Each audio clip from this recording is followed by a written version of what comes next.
Bonjour à toutes et à tous, bienvenue sur la chaîne en 2024. Déjà, j'espère que le son va être bon, parce que c'est la troisième fois que j'enregistre la vidéo. Les deux premières fois, je me suis aperçu que j'avais mis le doigt sur le haut-parleur. Du coup, j'ai enregistré une demi-heure de vidéo pour rien du tout, on n'entendait que dalle. Donc, dites-moi dans les commentaires si le son est bon.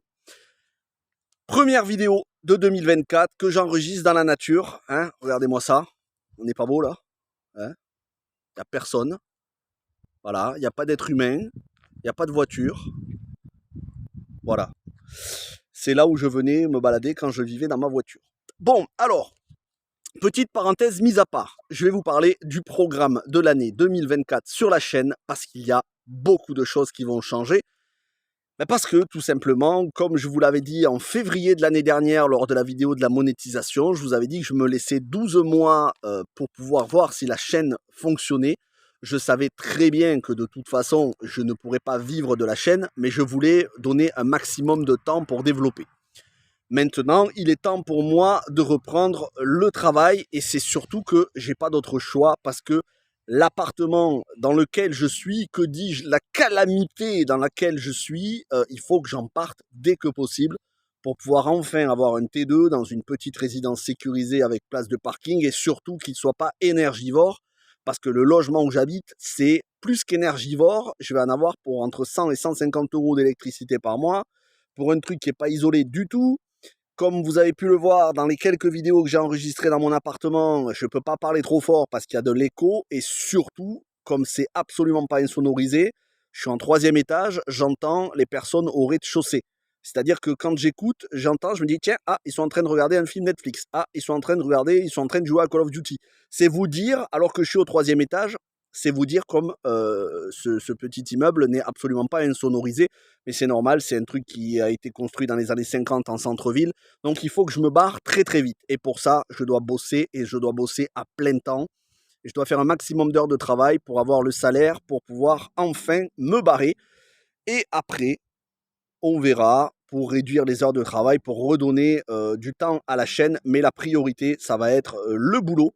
Et donc, vous l'imaginez bien, ça veut dire passer moins de temps sur la chaîne. Mais je vous rassure, il y aura quand même des vidéos.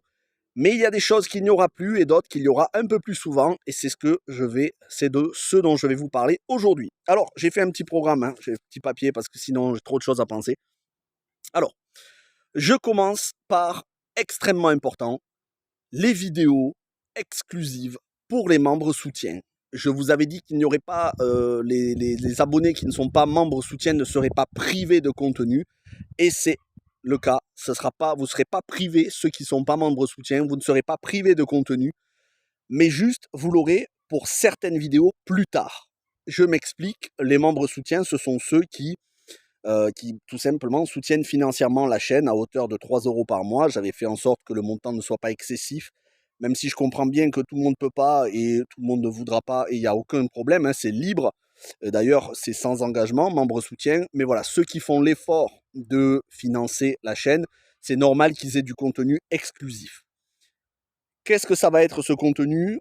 Tout simplement des vidéos sur tous les films, séries, DVD, Blu-ray, Steelbook et surtout jeux vidéo, manga, figurines, bande dessinée, tout ce qui va rentrer dans la collection et qui viendra agrémenter la future gaming room lorsque j'aurai un nouvel appart où je pourrai m'installer à long terme.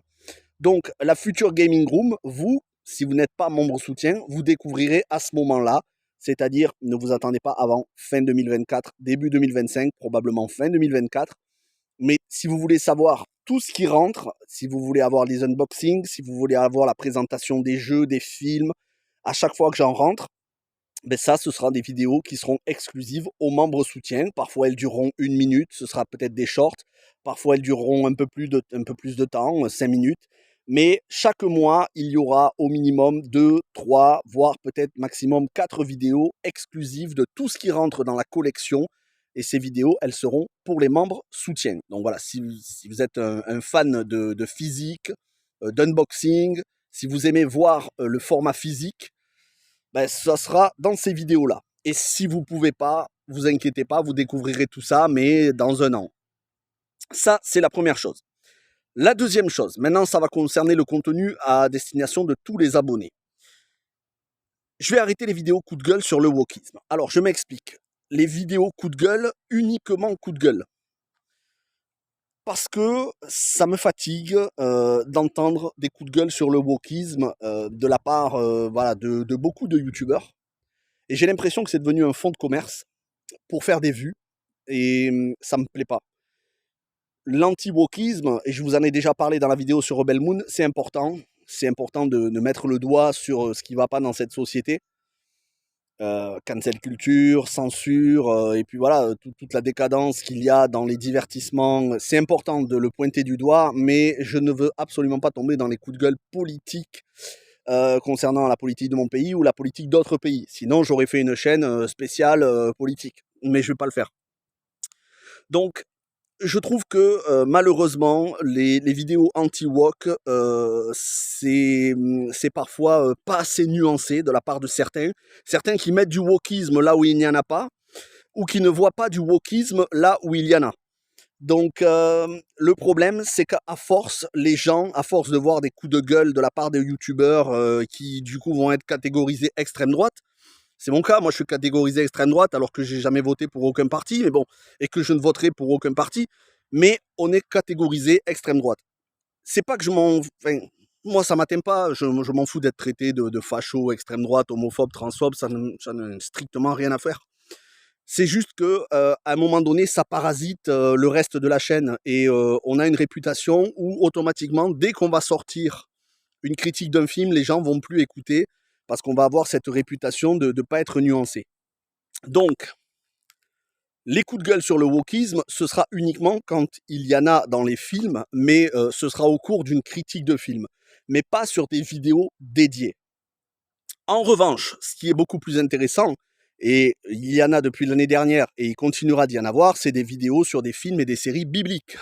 Je vous en ferai cette année, notamment sur les 10 commandements de Cecil B. 2000, Exodus Gods and Kings de Ridley Scott, et il y aura d'autres films, ainsi que la saison 3 de The Chosen, mais comme vous l'avez vu l'année dernière avec les 2 premières saisons de The Chosen et d'autres films comme La Passion du Christ, c'est des vidéos qui sont extrêmement documentées, qui me demandent beaucoup de temps de réalisation, d'écriture, hein, c'est des dizaines de pages d'écriture, des mois, hein, j'ai passé 4 mois sur les vidéos, donc il y en aura pas énormément, mais il y en aura au moins en moyenne 1 fois par trimestre ou 2 fois par semestre. Donc ça, je trouve que c'est bien plus intéressant parce que ça me permet justement de montrer aux gens quelles sont mes valeurs, c'est-à-dire des valeurs chrétiennes et qui par opposition, enfin par nature, sont en opposition avec le progressisme. Ça, c'est la première chose, donc plus de vidéos coup de gueule sur le wokisme, sauf quand c'est au cours d'une critique de un film en particulier.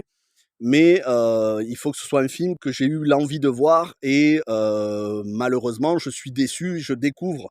Mais si c'est un film dont je sais par avance qui va m'énerver, je vais même pas aller le voir, donc je vous en parlerai pas.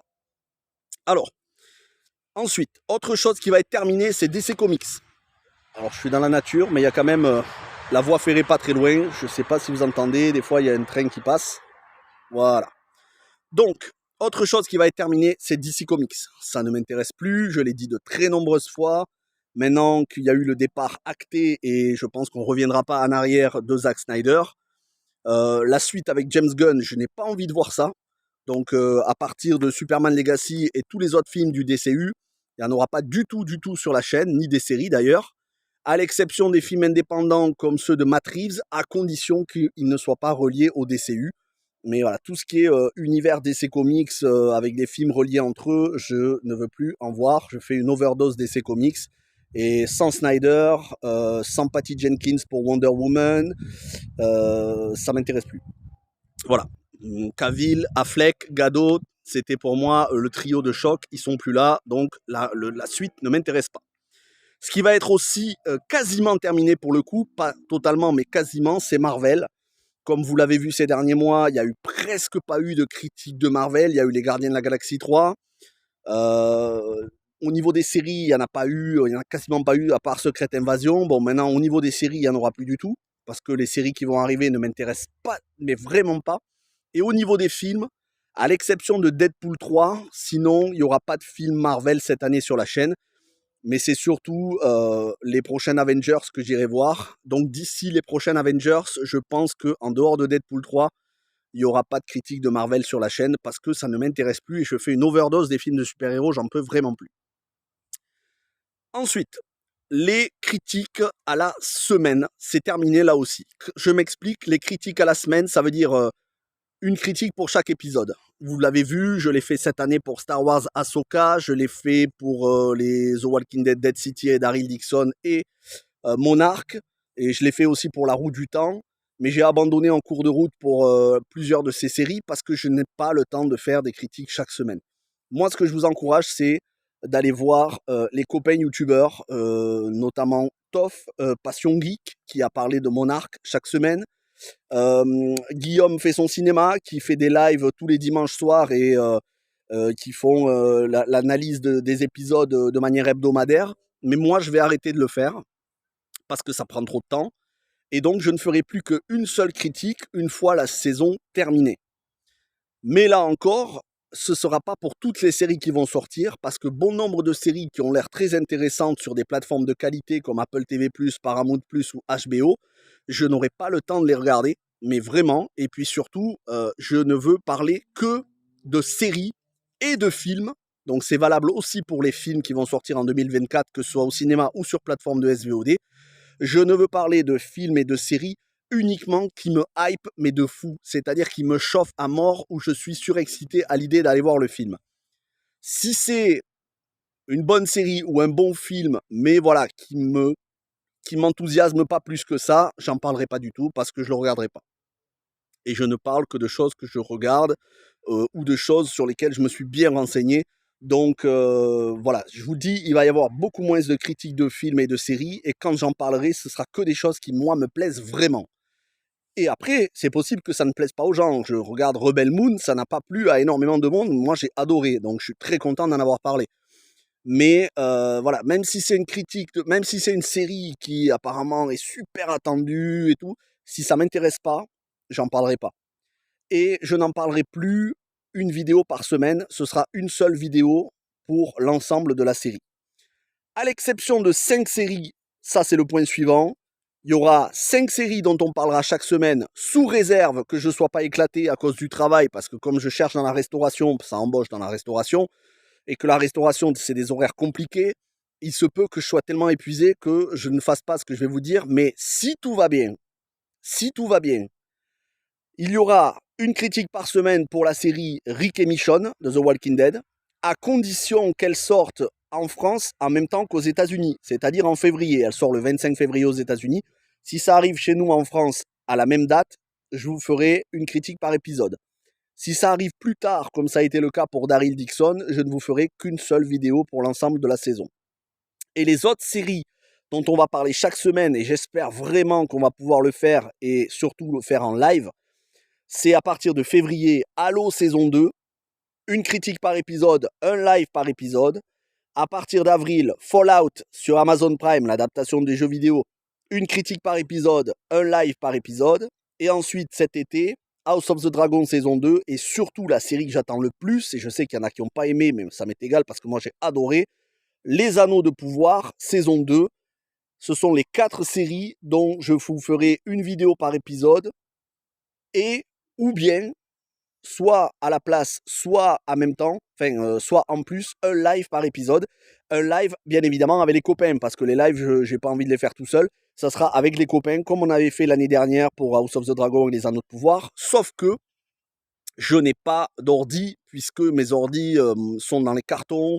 Vous voyez, chez moi, il y a très peu de choses. Tout est dans mon box de location en attendant. Et de toute façon, là où je suis, il n'y a même pas la fibre Internet, c'est n'importe quoi. Donc, ça sera des lives sur le téléphone. Et donc, je ne pourrai pas avoir énormément d'invités. J'essaierai de faire des équipes renouvelées avec différents invités selon les séries.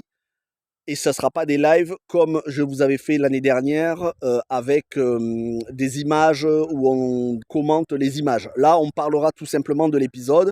On aura les notes qu'on a prises avec nous et on vous dira ce qu'on a pensé des différents passages des épisodes. Mais ce ne sera pas des lives très longs. Ça durera maximum 2 heures parce que, comme vous vous en doutez, si c'est des lives, ce sera le dimanche soir ou le samedi soir. Je pense que ce soit le vendredi, soit le samedi, soit le dimanche, mais il y a de fortes chances que ce soit le dimanche soir. Et si je bosse le lendemain, je vais pas faire des lives de 3 ou 4 heures. Déjà, j'aurai pas le temps et je serai éclaté en plus. Donc voilà, ce sera des lives où on parlera, où on décantera avec les copains chaque épisode. Et ce sera uniquement pour ces séries. Halo saison 2, Fallout saison 1, House of the Dragon saison 2, Les Anneaux de Pouvoir saison 2. Encore une fois, sous réserve de ce qui va se passer avec mon boulot. Et enfin, je conclurai en vous disant que forcément, il va y avoir peu, mais quand je vous dis qu'il va y en avoir peu, attendez-vous à séries et films confondus, hein, les deux, tout confondu, attendez-vous à 2 ou 3 vidéos par mois. Mais en revanche, on va aller full adaptation de jeux vidéo. Et vous le voyez, vous allez le voir là à peine dans quelques jours. Déjà pour ce mois-ci, il va y en avoir au moins 3, voire peut-être 4 sur la chaîne. Les adaptations de jeux vidéo. Je vous le dis, hein, maintenant ça fait plusieurs années que je vous le dis, mais ça y est, maintenant je vous ai mis tout 2023 pour vous préparer. Si vous n'êtes pas gamer, parce que si vous êtes gamer, voilà, vous le savez. Mais si vous n'êtes pas gamer, attendez-vous à ce que la chaîne bascule dans le jeu vidéo petit à petit. Il y aura toujours des critiques de films et de séries qui ne sont pas des adaptations de jeux vidéo. Mais à terme, quand je dis à terme, c'est d'ici la fin de l'année, ça va passer à 1/3 films et séries qui ne sont pas des adaptations de jeux vidéo et 2/3 films et séries qui sont des adaptations de jeux vidéo, voire qui parlent de jeux vidéo. Parce que ce qui m'enthousiasme le plus aujourd'hui, c'est le jeu vidéo, plus que le cinéma. Mes passions entre 2019, au moment où j'ai ouvert la chaîne, et 2023 ont changé, en grande partie à cause du wokisme qui m'a écœuré des films et des séries. Et donc aujourd'hui, je trouve plus mon bonheur et ma passion, mon enthousiasme dans les jeux vidéo, que ce soit ceux de mon enfance, le rétro gaming ou certains actuels, hein, pas The Last of Us 2 que j'aime pas du tout, mais beaucoup d'autres jeux vidéo qui sont très très bons, parce qu'il y a quand même de très très bons jeux vidéo aujourd'hui. Et je trouve beaucoup plus mon bonheur là-dedans et dans les adaptations de jeux vidéo dont je fais le full set, c'est-à-dire dont je fais la collection en DVD Blu-ray, la collection de toutes les adaptations de jeux vidéo existantes, et je peux vous dire que ça dépasse les 150. Donc, attendez-vous à des adaptations de jeux vidéo de plus en plus sur la chaîne et ça prendra le pas sur les autres critiques de films et de séries. Rien que ce mois-ci, il y aura du Sonic, il y aura du Pokémon et il y aura d'autres adaptations. Je ne vous dis pas non plus, c'est la surprise. Mais attendez-vous à ce que ce soit la majorité du contenu de la chaîne d'ici la fin de l'année et à partir de 2025 encore plus, puisque à terme, il n'y aura que quelques films et séries de très grande qualité, à mes yeux bien sûr, et tout le reste, ce sera des adaptations de jeux vidéo. Puisque c'est l'ADN de la chaîne, c'est la raison d'être, l'existence de la chaîne. J'ai créé la chaîne pour ça. J'ai pas créé la chaîne pour commenter tous les films et séries qui sortent au cinéma et sur les plateformes de SVOD. J'ai pas créé la chaîne pour parler de tout ce qui sort sur Apple TV+, même si ça a pris beaucoup de place. J'ai créé la chaîne pour parler des adaptations de jeux vidéo en film et en série. Qu'elles soient bonnes ou mauvaises, mais des adaptations de jeux vidéo. C'est l'ADN de la chaîne et d'ailleurs la miniature de la chaîne, la bannière de la chaîne sera amenée à changer dans les prochains mois. Ça va continuer de s'appeler Ciné Série Galaxy, mais vous verrez de plus en plus de jeux vidéo apparaître sur la bannière et sur les miniatures. Voilà, je pense que j'ai fait le tour, donc je vous résume très rapidement. Les vidéos exclusives de tout ce qui rentre dans la collection en physique, c'est-à-dire en film, séries et jeux vidéo. Des vidéos exclusives pour les membres soutien. Et pour ceux qui ne sont pas membres soutien, vous découvrirez ça d'ici 1 an dans le nouveau décor dans la Gaming Room. Donc voilà, si vous voulez découvrir tout de suite chaque semaine ce qui rentre, vous savez ce qu'il vous reste à faire, l'onglet rejoindre. Ensuite, plus de coups de gueule contre le wokisme sur des vidéos dédiées, mais uniquement parfois dans des vidéos de critiques de films et de séries, mais très peu, et à la place des films et séries bibliques. Fini DC Comics, quasiment fini Marvel, hein, quand je dis quasiment fini, c'est vraiment fini quoi. Et beaucoup moins de critiques de films et de séries, plus de critiques à la semaine de séries hebdomadaires, et uniquement pour The Walking Dead Rick et Michonne, Halo saison 1, Halo saison 2, Fallout saison 1, House of the Dragon et Le Seigneur des Anneaux, un épisode, une critique et un live. Et enfin, beaucoup plus d'adaptations de jeux vidéo. Vous avez vu, hein, ces dernières semaines, je commence à en mettre de plus en plus. C'est des vidéos que je prends beaucoup de plaisir à faire parce que je les écris. Ça me demande pas d'être devant la caméra, ça me demande juste d'enregistrer ma voix et de mettre des images par-dessus. Et c'est beaucoup plus facile pour moi à réaliser. J'ai juste à relire mes notes que j'ai prises. Et franchement, c'est un kiff pour moi parce que je me replonge et ça me donne envie de découvrir des jeux vidéo que j'ai jamais fait. Voilà, je vais m'arrêter là parce qu'on a dépassé les 20 minutes. Je voulais faire une vidéo de 15 minutes, donc je déborde à chaque fois. Merci à toutes et à tous d'avoir rejoint la chaîne. Je pense que ce mois-ci, on va arriver aux 2600 abonnés. En tout cas, on va arriver aux 1000 vidéos ce mois-ci. Là, on doit en être à 992 vidéos. Et puis voilà, on va augmenter le nombre de vidéos. On va dépasser les 1K. On va dépasser les 2,6K pour la chaîne. J'espère que d'ici le printemps, on va arriver aux 3K. Ce serait génial si on pouvait y arriver d'ici le printemps, avril-mai. N'hésitez pas à partager la vidéo, n'hésitez pas à partager le contenu de la chaîne sur les réseaux sociaux, n'hésitez pas à rejoindre la chaîne en tant que membre soutien. Merci du fond du cœur pour tous vos encouragements que j'ai eus durant ces 3 mois où je vivais dans ma voiture. Ça fait beaucoup de bien, mais sachez que les 3 mois que j'ai vécu dans ma voiture, j'ai été très heureux et c'est pour ça que je reviens de temps en temps dans les coins où j'étais. Ça me fait du bien parce que l'appart où je suis, franchement, c'est bien pour cuisiner et pour être à l'abri de la pluie, mais pas plus, hein. Mais de toute façon, tout ça va se régler cette année 2024. Voilà. Et puis, souhaitez-moi bonne chance dans ma recherche de boulot. Merci à toutes et à tous. Portez-vous bien. À très vite. Et ciao tout le monde.